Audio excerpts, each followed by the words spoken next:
fungsi nilai mutlak ataupun absolute value function ataupun fungsi modulus adalah satu fungsi di mana ia mengambil kira jarak sesuatu kedudukan ke sifar. Tak kisah daripada kedudukan negatif atau kedudukan positif.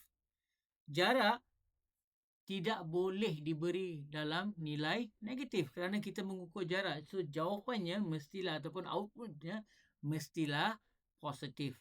Jadi fungsi modulus ini hanya mengambil kira output positif sahaja. Jadi bagaimana kita nilaikan suatu fungsi modulus?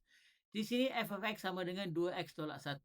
Alright, di sini diberi negatif 1 ialah inputnya. Jadi saya akan nilaikan fungsi ini dengan nilai negatif 1.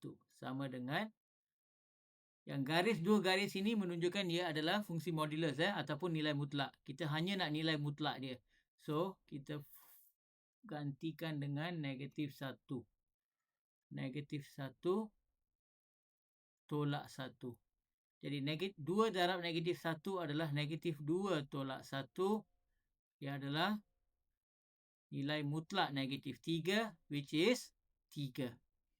Jadi negatif 1 outputnya adalah 3. Now, walaupun mengikut kiraan ini outputnya adalah negatif 3. Tapi sebenarnya apa yang kita buat ialah kita mengukur dari negatif 3 apakah jaraknya ke sifar. Jaraknya ke sifar adalah 3 unit. Ya, jarak hanya boleh diukur menggunakan nilai positif, tak boleh kira nilai negatif. Yes. Oleh kerana itu, bila kita menilaikan satu fungsi modulus, outputnya adalah always nilai positif. Okey, ambil perhatian